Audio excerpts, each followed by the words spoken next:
Jean-Bernard Liviot, vous êtes jésuite, archéologue, spécialiste de la Terre Sainte. Vous êtes enseignant actuellement à Fribourg et vous avez été pendant longtemps, une trentaine d'années, collaborateur actif à la radio Choisir, à Genève. Ce film, donc, dans cette programmation sur l'Apocalypse, est un peu particulier dans la mesure où, selon moi, il est justement assez proche, enfin, il s'inspire, disons, sur certains plans, du livre de l'Apocalypse. Et c'est sur ce plan-là que l'on a voulu, disons, circonscrire les termes de votre intervention ce soir, c'est-à-dire les liens, ce qui rapproche un peu le film du livre de l'Apocalypse de Jean de Patmos et ce qui l'en éloigne. Alors, je ne sais pas ce que vous en pensez. Avoir le film comme ça, est-ce que spontanément vous auriez pensé à l'Apocalypse? C'est Tarkovsky lui-même qui nous aide dans ce sens-là. Il a répondu peu de temps après avoir réalisé son film qu'il s'était fortement inspiré justement de ce courant apocalyptique qui ne rejoint du reste pas du tout le langage de nos journalistes aujourd'hui. Il suffit qu'il y ait une grande catastrophe dans le monde pour que automatiquement ils disent c'est apocalyptique. C'est comme si le film s'arrêtait avec l'incendie de la maison. Mais reprenons juste quelques images. La première image, la dernière image portent au fond le même message. Et pas seulement ce message.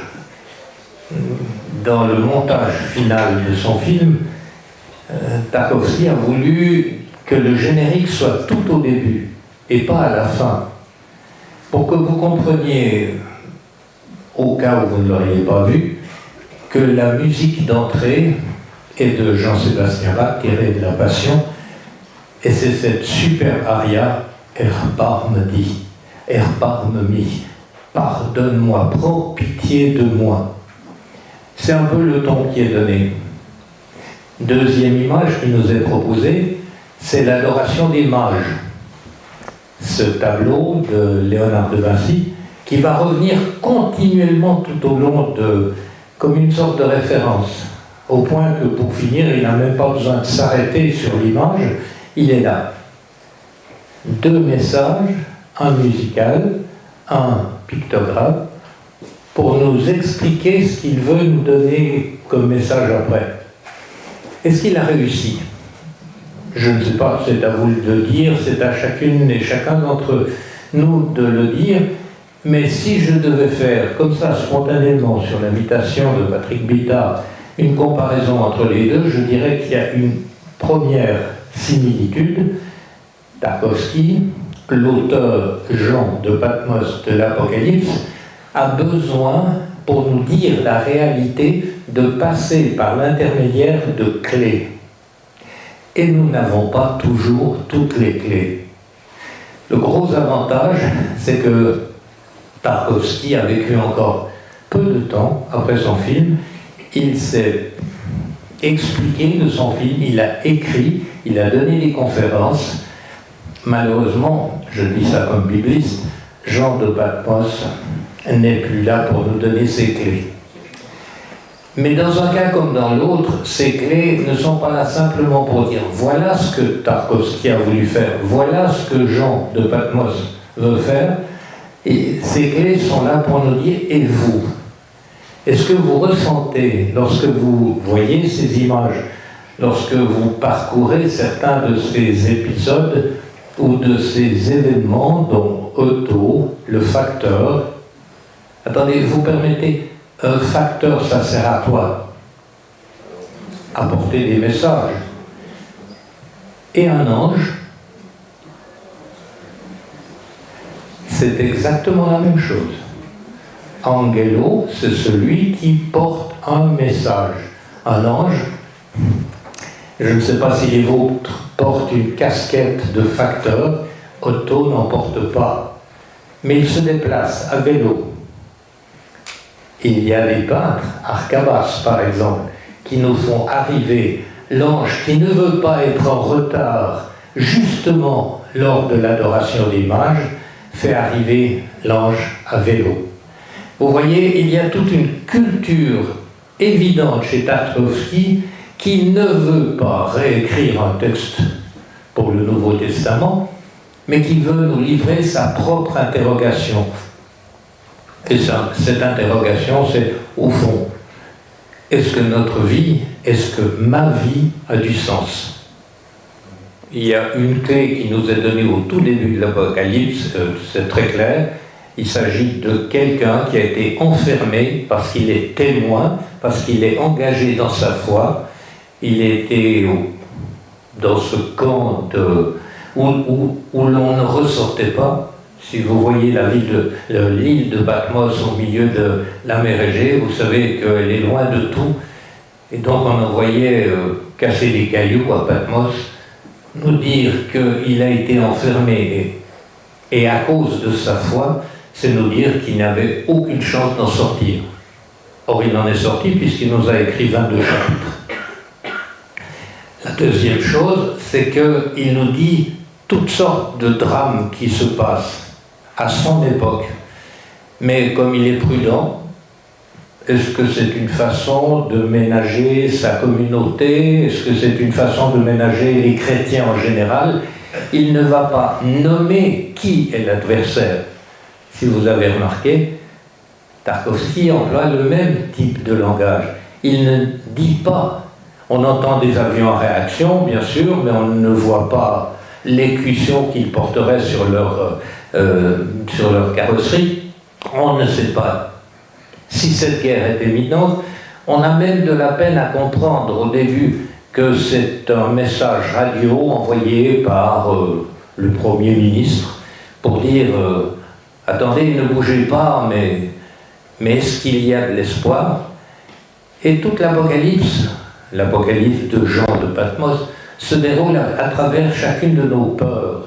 Mais avant de parler de nos peurs, l'auteur de l'Apocalypse nous dit attendez, vous avez vu?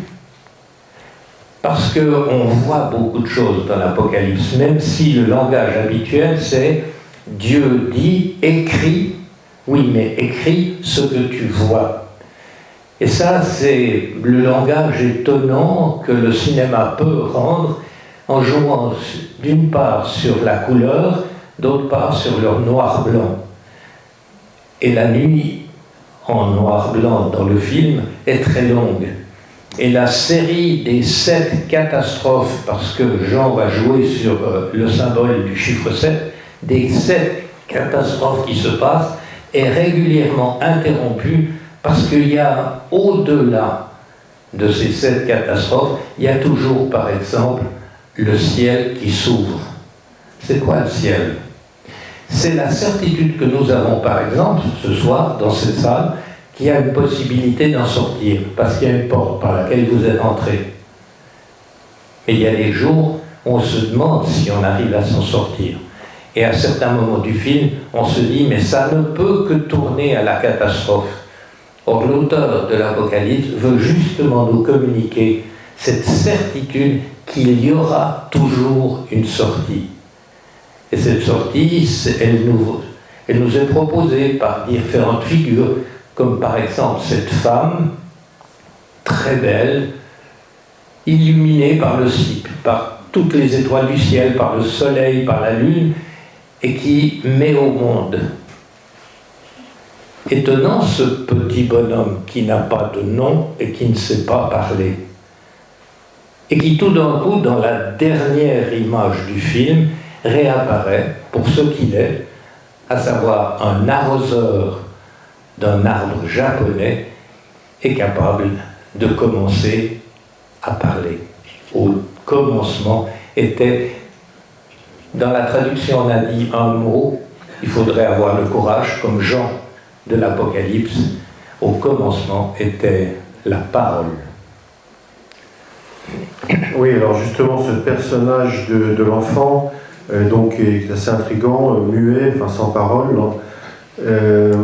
nous amène un petit peu sur les différences, enfin les dissemblances, ce vers quoi Tarkovsky est allé, qui est un peu en dehors, disons, des clous de la tradition chrétienne, et du livre de l'Apocalypse également. Il a par exemple il y a des références à une conception du temps qui est soit cyclique, puisqu'il y a ce personnage du facteur justement qui fait référence à Nietzsche, à l'éternel retour, soit de manière plus, disons plus particulièrement tarkovskienne, une conception du temps comme réversible, parce qu'il y a cette histoire de miracle. En fait, on ne sait pas très bien si c'est si c'est vrai ou pas. Enfin, et en tout cas, on ne sait pas très bien ce qui a changé vraiment. Est-ce que la guerre nucléaire est arrivée, ou enfin, est-ce qu'on est revenu en arrière ou pas. Enfin, en tout cas, dans l'œuvre de Tarkovsky, c'est quelque chose qui revient et qui me semble être, disons, pas dans la lignée de la conception du temps chrétienne, qui est avec un début et pour arriver donc à une fin, donc l'Apocalypse étant le livre de la fin des temps. On pourrait dire un peu la même chose de l'Apocalypse de Saint Jean, avec quand même une différence fondamentale.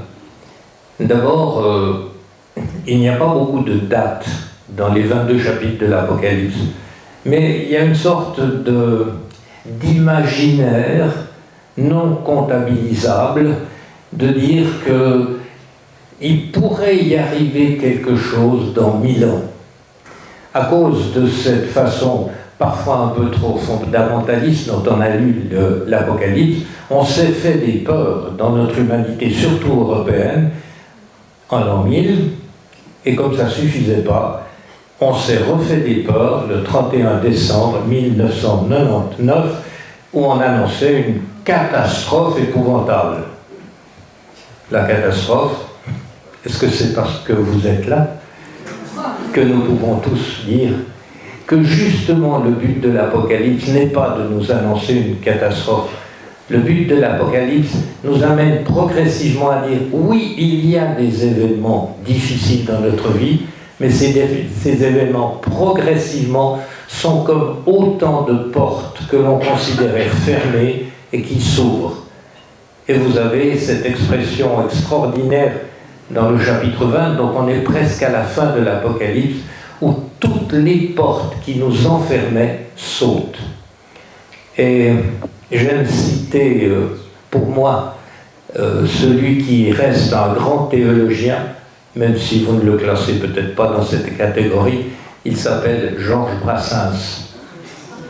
Et Georges Brassens m'a beaucoup appris en théologie, et en particulier dans Les copains d'abord. Rappelez-vous cette petite phrase extraordinaire, à croire que Brassens connaissait l'Apocalypse et s'en était servi.